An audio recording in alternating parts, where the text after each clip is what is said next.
श्रीलंका। आज का श्रीलंका तब का सिंघल द्वीप।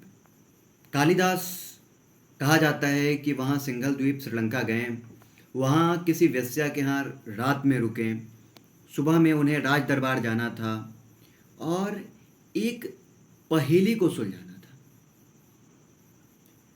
ये कहानी भारतीय महाकवि कालिदास की कहानी है। दंत कथाओं में कालिदास जीवित हैं उन कहानियों के माध्यम से जिसके बारे में कालिदास ने स्वयं कुछ नहीं कहा है। कालिदास की रचनाएं उन कहानियों के मर्म को हमारे सामने प्रस्तुत करती है। बाबा बैद्यनाथ मिश्र नागार्जुन बिहार के थे।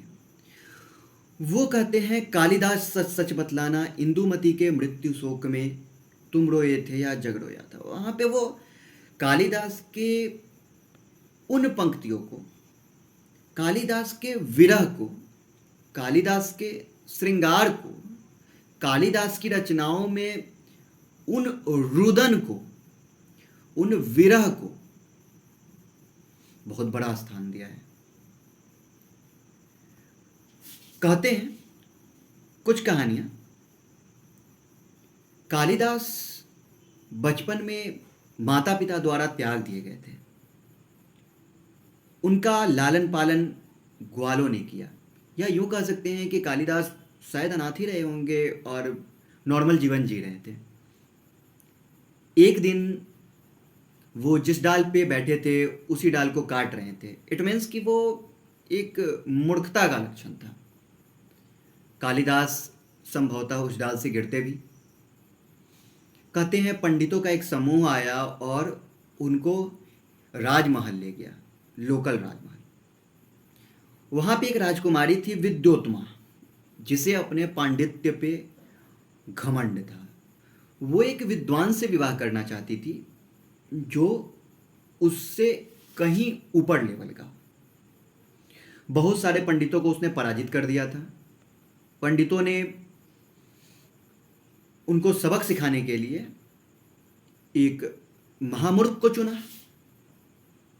वही जो जिस डाल पे बैठा था उसी डाल को काट रहा था। वो कालिदास को राजमहल ले जाते हैं और धोखे से उनकी शादी विद्योत्मा से हो जाती है। शादी की रात कुछ दिन मौन रहते हैं। फिर एक दिन ऊंट को देखते वो अशुद्ध उच्चारण करते हैं उष्ट्र का। ऊंट के लिए इनकरेक्ट संस्कृत या उच्चारण में पांडित्य को ना देख करके विद्योत्मा को शक होता है। शक पुख्ता होता है और उन्हें पता चलता है कि उनके साथ धोखा हुआ है। वो कालिदास को धिक्कारती हैं, वैसे ही जैसे तुलसीदास भी धिक्कारे गए थे। कालिदास को धिक्कारा जाता है। कालिदास संभवतः उस समय, कोई आदमी मूर्ख होता है इसका मतलब ये नहीं होता है कि उसके अंदर भावनाएं नहीं होती हैं, इमोशंस नहीं होता है। एक शादीशुदा इंसान जो जीवन स्टार्ट कर चुका था, उसे ये उम्मीद नहीं थी कि उसके साथ जीवन में इतना सब कुछ इतनी जल्द हो जाएगी।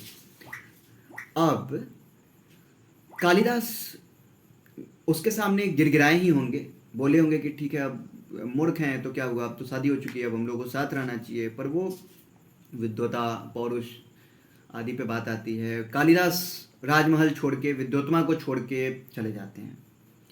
वो तपस्या करते हैं, या यूं कह ले कि वो पढ़ाई करते हैं, या फिर वो बहुत वर्ष तक, और उनके पास अब तपस्या से, कर्म से या फिर अभ्यास से उनके पास अब अलग अलग डायमेंशन में हर तरह का नॉलेज आ चुका है। क्या आयुर्वेद, क्या साहित्य, क्या ज्योतिष, क्या धर्म, क्या वेद वेदांग, सब कुछ। कालिदास आत्मविश्वास से भर गए। अब मौका था विद्योत्मा को जवाब देने का। ठुकरा के मेरा प्यार इंतकाम देखोगी। तो वो आते हैं और कहते हैं, अनावृत द्वार को खोलने के लिए वो दरअसल यहाँ पे कहना चाहते हैं कि देवी द्वार खोलो। विद्योत्मा द्वार खोलती है और पूछती है, अस्ति कश्चित वाग विशेषः, वाणी में विशेषता कैसी? तुम तो मूर्ख थे, ऊंट का भी सही उच्चारण नहीं कर पा रहे थे, अब कैसी विशेषता? अस्ति कश्चित और वाक, तीनों से उन्होंने 3 महान ग्रंथों की रचना कर डाली विद्योत्मा को दिखाने के लिए कि हाँ ठीक है, मैं कभी तुम्हारे प्रेम में था, मैं कभी तुम्हारे साथ रहना चाहता था, पर अब तुम्हारे लिए मैंने अध्ययन किया, लेकिन अब कालिदास को विद्योत्मा की आवश्यकता नहीं है। ज्ञान मुक्ति देता है, कालिदास मुक्त हो चुके थे। विद्योत्मा से अलग अब वो राज दरबार, जो बृहत राज दरबार कहा जाता था, संभवतः विक्रमादित्य, उज्जैन, वहां पे जाते हैं और उस राज दरबार में अपनी विद्वता का प्रदर्शन करते हैं। और अब कालिदास पूरे देश में प्रसिद्ध हो चुके हैं। कालिदास बड़े बड़े राज दरबार में जाते हैं, अच्छी अच्छी जगह घूमते हैं, लोगों से मिलते हैं। अब कालिदास के पास किसी चीज की कमी नहीं है। अब कालिदास को विद्योत्मा की दरअसल जरूरत नहीं है, अनेक विद्योत्माएं उनके पास अब आ सकती हैं। संभवतः उसके बाद विद्योत्मा ने आग्रह भी किया होगा कि अब वापस साथ रह लें, सब कुछ करें। कालिदास के मन में भी आया होगा, क्योंकि आदर्शवादी प्रेम चाह के भी पीछा नहीं छोड़ता है। कालिदास के मन में भी कहीं ना कहीं रहा ही होगा कि हम भी उस आदर्शवादी प्रेम को जिए, आदर्शवादी जीवन को जिए, पति पत्नी दाम्पत्य सुख और सब कुछ। उनकी रचना अपनी इसी विरह की गाथा है, उसी आदर्श दाम्पत्य प्रेम की गाथा है जिसका मूल स्वार्थ से हुआ था। अभिज्ञान शाकुंतलम में भी दुष्यंत और शकुंतला का प्रेम स्वार्थ का परिणाम था। महाभारत को अगर हम देखते हैं तो वहां पता चलता है कि हमारा दुष्यंत उस चरित्र का नहीं है जिस चरित्र को हम अभिज्ञान शाकुंतलम में पाते हैं। शकुंतला उतनी भी कोमल नहीं है, उतनी भी स्वार्थ से हीन नहीं है, वहां पे उसे स्वार्थी दिखाया गया है। और हमारे दुष्यंत को कामुक।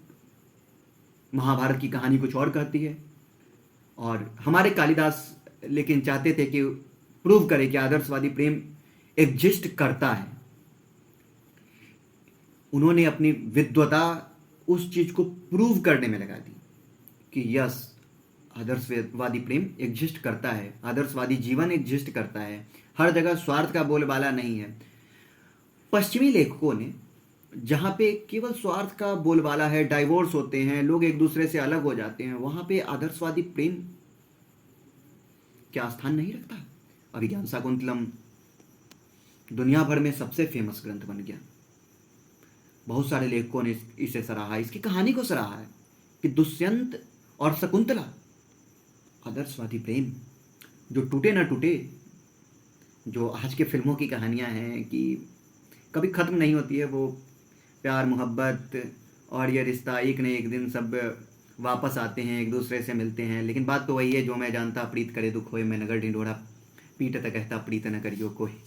कालिदास इसी प्रीत से दूर भाग रहे थे, लेकिन हम बाहर कुछ और दिखते हैं और भीतर से कुछ और होते हैं। हमारा साहित्य का मूल जो है वियोग है, दुख है, पीड़ा है, कष्ट है।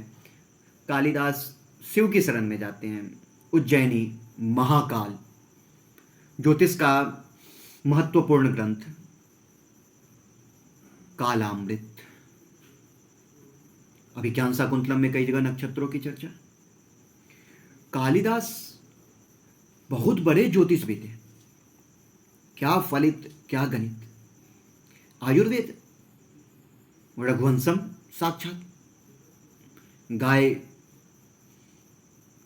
औषधियों, बहुत सारी औषधियों को उत्पन्न करने वाली, बहुत बीमारियों का इलाज तो गाय के गोबर मूत्र और गाय के आसपास रहने में है। जंगल जहाँ पे रोज पैदल जाना चप्पल खोल के, और दूर दूर तक जाना जहाँ तक गाय जा रही है। और गाय जा रही है, क्या कर रही है? वो गाय खा रही है तमाम उन औषधीय वृक्षों को, और उस औषधीय वृक्षों का परिणाम कहीं ना कहीं गाय जो है उन औषधियों के रूप में, दुग्ध के रूप में, या फिर उन परिणामों के रूप में दुष्यंत को दे रही है, जिसका इस्तेमाल करके दुष्यंत एक दुष्यंत, सॉरी ये रघुवंशम की कहानी है, यहाँ राजा दिलीप है। तो राजा दिलीप उन्हीं औषधीय गुणों से युक्त होते हैं, वो और उनकी महारानी सुदक्षिणा। उनका एक बेटा जन्म लेता है, महातेजस्वी। आयुर्वेद, ज्योतिष की तमाम कहानी